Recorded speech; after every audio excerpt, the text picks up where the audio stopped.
Everyone can hear me. And we've moved the Buddha because I am very short.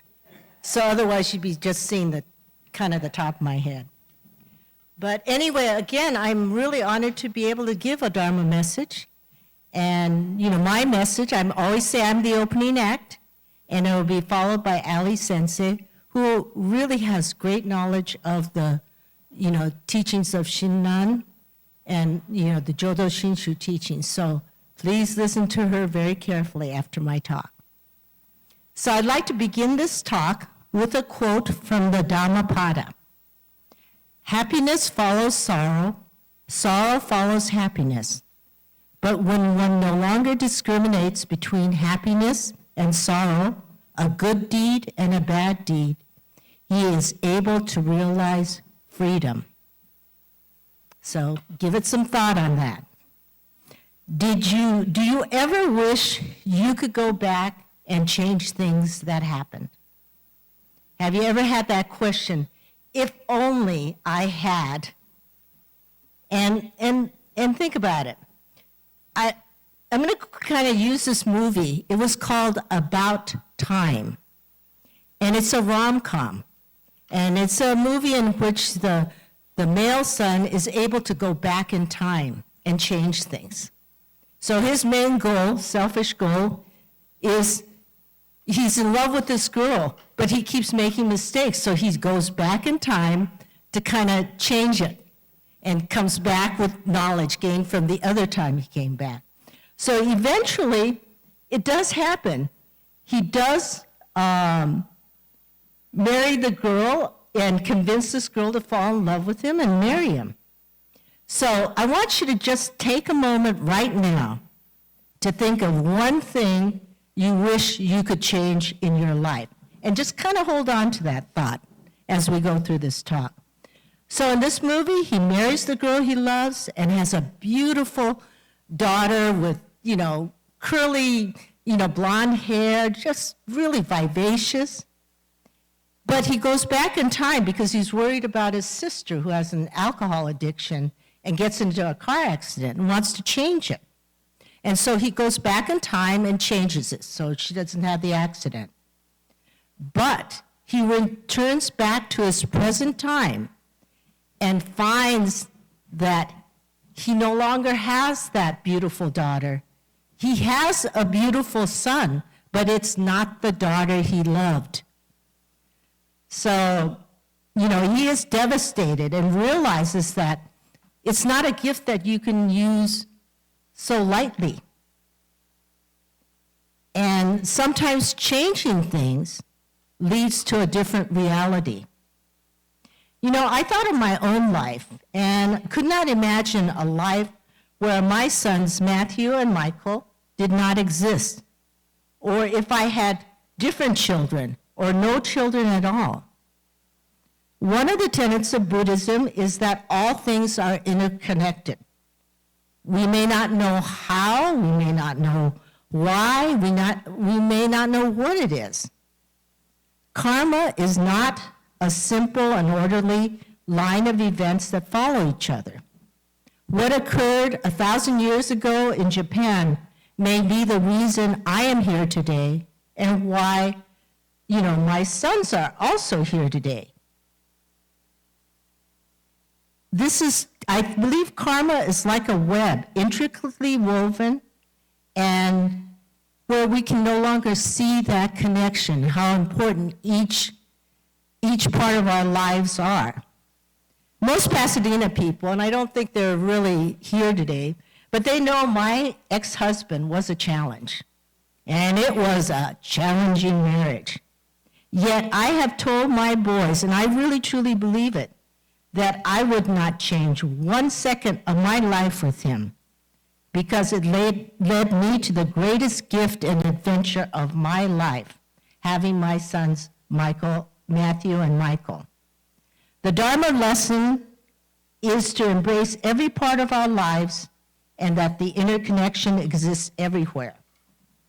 So now think about that choice you made or thought you had, like, I wish I had, or if only I had, and see if that choice might have changed something in your life. You know, maybe you decided to marry that other person. Then you wouldn't have the son that you have today. And for, let's see, is Bowen? Yeah. Yeah. You know, for each of you, Bowen and Neil, think about what if your parents didn't get married? You know, they wouldn't have you, you too. And they would never trade you guys for anything else. So, getting back to the movie, About Time, is that in the end, towards the end of the movie, instead of changing things, he decides to go back in one day of his life. And he goes back in time. He's like in England, so he's a barrister, and it's the whole idea of you go to get a cup of coffee, but you're kind of cranky that morning because you're in a rush, and things aren't going well, so you kind of yell at not yell, but you're kind of rude to the barista, and he's kind of selfish. We're angry, like you have a car that cuts in front of you and you just curse them out, and that kind of feeling. However, what he decides to do with that one day is he revisits that whole day. And in that day, those simple moments, he does things like thank the barista, support his friends. He smiles at a stranger. What happens is he no longer has to go back in time to change things. He lives each and every day appreciating the moments. Amita's message for us is to understand the reality of life is like a web full of interconnections, and each and everything can affect another.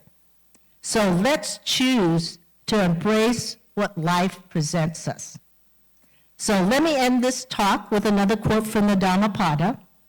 The secret of health for both mind and body is not to mourn for the past, not to worry about the future, and not to anticipate troubles, but to live wisely and earnestly for the present. Namo Amida Butsu, Namo Amida Butsu, Namo Amida Butsu. Thank you very much. And now for the main show. Ali Sensei.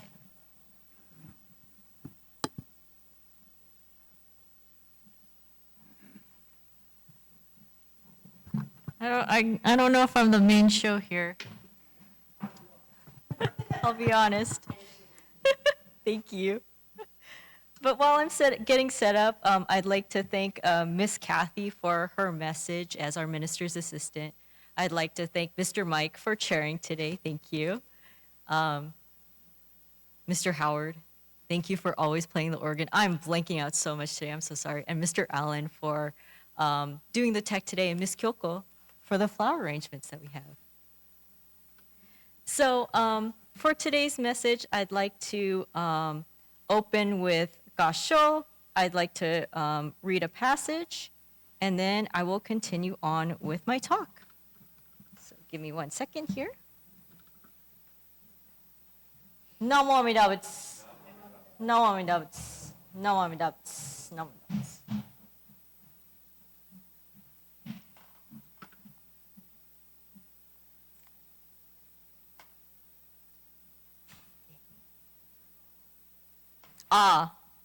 Hard to encounter, even in many lifetimes, is the decisive cause of birth, Amida's universal vow. Hard to realize, even in myriads of kalpas, is pure Shinjin that is true and real. If you should come to realize this practice and Shinjin, rejoice at the conditions of the distant past that have brought this about. So this passage that I quoted is part of the text that is the foundation of Jodo Shinshu, which, as many of you know, is the sect of Buddhism that we're associated with here at the Pasadena Buddhist Temple. So I have a question that you have already heard. If there was one event in your life you can change, what would it be? So I'm sure that because you heard it, you have that moment in your mind. While you're hanging on to it, I would like to talk briefly on a Disney movie that kind of talks about that, called Meet the Robinsons, which was an early 2000s movie, I believe. And this is a story about a boy named Louis, an orphan who longs to be adopted by a family. But because of his quirky nature in creating new things, new inventions, he has a hard time getting adopted, and he really wishes that he could find his birth mother so that he can finally have a parent to love him. One day, he enters a science fair with a new invention of his, which he dubs the memory scanner, a device capable of scanning through one's memories. He figures if this device works, he can remember what his birth mother looked like, so he can go out and find her. However, as many stories go, things don't go as they plan to go. And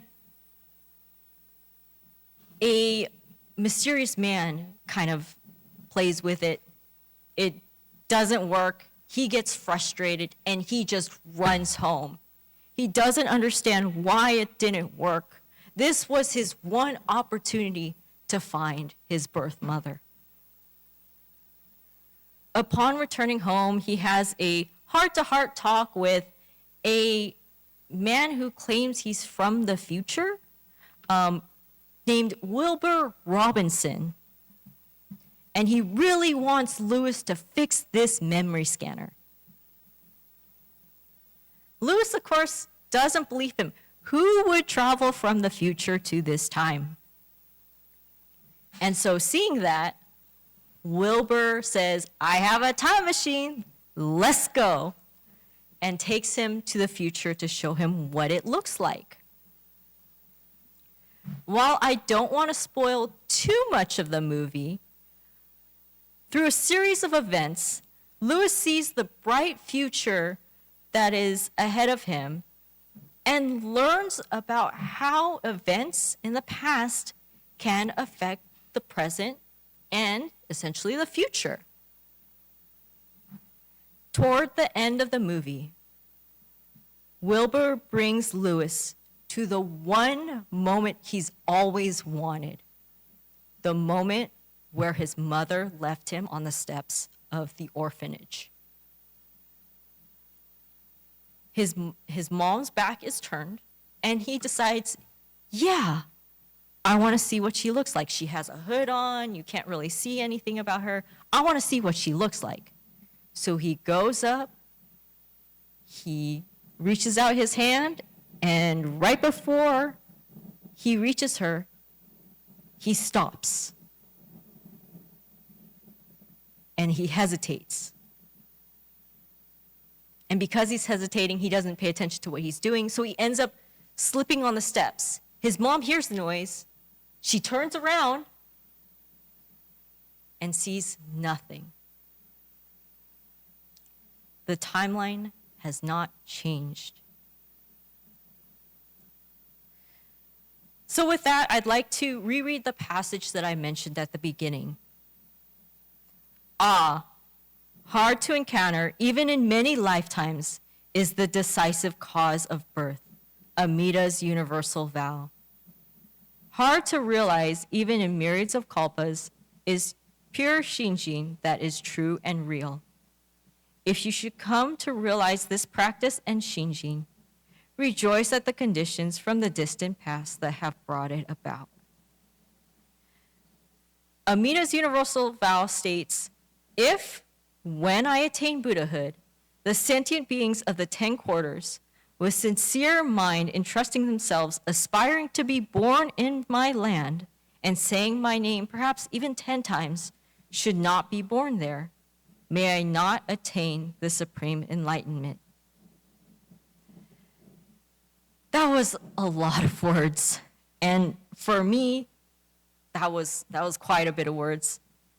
How does one entrust themselves to a being we've never seen and will never see in our lifetimes? But just like the journey of Lewis, we find truths here and there that guide us to the ultimate truths. Like, in the case of Lewis, how time should not be played with. But what Shinran is saying is that there is a way to attain enlightenment through Amida's vow, and because of that, because of the conditions that came before Shinran, because of Shinran, because of those who came before us, because of those who are around us right now, or even just generally today. These karmic conditions are why we are able to gather here today and hear about Amida Buddha's universal vow. So as we gather today for our service here at the Pasadena Buddhist Temple, let's take a moment to reflect on the karmic conditions that have brought this moment together. In considering all these things that have made this moment possible, let's not take any of these things for granted. And because we don't take these things for granted, let's continue to honor all the things that made today possible. And hopefully we continue to make the choices and decisions that will help others to appreciate their own causes and conditions. Doing this, I think, will lead to a brighter future, or a future filled with light. And hopefully that light is the light of Namo Amida Butsu. So with that, I would like to conclude my message. So thank you very much for listening. I am going to go ahead and close with Nembutsu. Namo Amida Butsu. Namo Amida Butsu. Namo Amida Butsu. Namo Amida Butsu.